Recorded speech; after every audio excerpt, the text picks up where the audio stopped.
ఎటువంటి ఇబ్బందులు లేకోకుండా నిధులు రావడంలో కానీ మనం కూటమి ప్రభుత్వం చంద్రబాబు నాయుడు గారు ఆలోచనలతో కానీ లోకేష్ గారి ఆలోచనలతో కానీ పవన్ కళ్యాణ్ గారి ఆలోచనలతో ముందుకు పరిగెత్తాదని చెప్పి మన అమరావతిని త్వరలో ఒక మంచి రాజధానిగా చూద్దామనేసి మాత్రం ఈరోజు ఆ చట్టబద్ధ చంక ఒక ప్రజల్లో అందరికీ ఒక ఆశ చిగురించింది. ఈ ఆశ చిగురించింది వెంటనే మన ప్రతిపక్ష నాయుడు గారు వచ్చేసి కొత్తగా ఒక పేరు తీసుకొచ్చి పెట్టారు. ఆ పేరు ఏమో నాకు కూడా అర్థం కల, మావిగన్నంట. అది ఎక్కడి నుంచి మచిలీపట్నం, విజయవాడ, గుంటూరు. అదేదో మధ్యలో చిలుకలూరుపేట కూడా యాడ్ చేసుకుంటే మావి చిగురు అని వచ్చేస్తుంది కదా.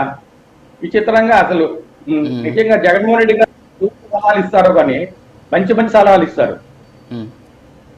అసలు ఆయన ఫస్ట్ లో 2014-19లో రాజధానికి మేము అనుకూలము, మీరు ఎక్కడైనా పెట్టండి, మీరు ఎక్కడ పెట్టినా కూడా వీళ్ళు ఎంతవరకు ఒక 30,000 ఎకరాలు ప్రభుత్వ భూమి ఉండేది అట్లా, లేదంటే 30,000 ఎకరాలు మనకి అవకాశం ఉండే ప్లేస్ లో పెట్టండి అని చెప్పి ఆ రోజు హామీ ఇచ్చారు అసెంబ్లీలో ప్రజలు చూస్తుండగానే. మళ్ళీ ఆ తర్వాత ఏం చేస్తాడో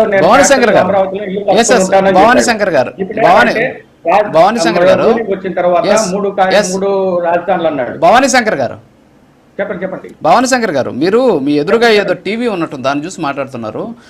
ఆ మొబైల్ చూసి మాట్లాడండి, అదే ఆ కెమెరా చూసి మాట్లాడండి ఒకసారి. కెమెరా చూసి మాట్లాడండి. మీరు మీ ఐస్ ఎక్కడ ఉంటున్నాయి? ఇప్పుడు చూసి మాట్లాడండి, కెమెరా చూసి. ఇప్పుడు ఏంటంటే ఇప్పుడు 3 రాజధానులని రూలింగ్ అయిన వెంటనే 3 రాజధానులు అన్నాడు. ఏది ఎప్పుడో సంవత్సరానికి 10-15 రోజులు అసెంబ్లీ జరుగుతుంది. ఆ అసెంబ్లీ జరిగే దానికోసం అక్కడ అమరావతి క్యాపిటల్ కట్టడానికి దేనికి రాజధాని హైకోర్టు కాల్ చెట్టి కర్నూలు పంపించేస్తాము, వైజాగ్ ఇండస్ట్రియల్ డెవలప్మెంట్ చేస్తాం, ఇది కంటే ఒక ఆఫీసులు కట్టి సోలేస్తామన్నారు. అదేమన్నా అర్థం ఉందా? కనీసం అర్థం ఉంటుందా? ఇప్పుడు బైఫర్కేషన్ వర్క్ అనేది అన్ని దగ్గరలో ఉంది, అన్ని రాష్ట్రాల్లో ఉంది. ఫర్ ఎగ్జాంపుల్ కర్ణాటకలో కూడా 6 నెలలు బెల్గాము ఆ పక్క అసెంబ్లీ కానీ జరుగుతాయి. అంత మాత్రాన బెంగళూరు క్యాపిటల్ సిటీ కాకుండా పోయింది అప్పుడు కర్ణాటకకి. తమిళనాడులో క్యాపిటల్ సిటీ చెన్నై ఉంది. మదురైలో కూడా అసెంబ్లీ జరుగుతుంది కదా కొన్ని సెషన్స్. అంత మాత్రాన అక్కడ బెంచ్ ఉంది కదా, హైకోర్టు బెంచ్ ఉంది కదా, అంత మాత్రాన క్యాపిటల్ కాకుండా ఉంటుంది ఒక రాష్ట్రానికి. రాష్ట్రానికంటూ ఒక క్యాపిటల్ ఉండాలి కదా. ఎన్ని నగరాలను నువ్వు సృష్టించు, ఎన్ని నగరాలను డెవలప్ చేయి, దాంట్లో ఎవరు కానీ అభ్యంతరం చెప్పరు. మీరు కడప కూడా డెవలప్ చేయండి, ఎవరు అభ్యంతరం చెప్పరు. అంత మాత్రం రాజధాని అనేది ఉండకూడదు, మొత్తం ఇట్లా డివైడ్ అయిపోవాలా అనే అసలు ఏమి పాలసీస్, అది అసలు ఏ విధమైన ఆలోచనలు, అది జగన్ గారికి తెలియాలా, జగన్ గారికి సలహాలు ఇచ్చే కమిటీకి తెలియాలా.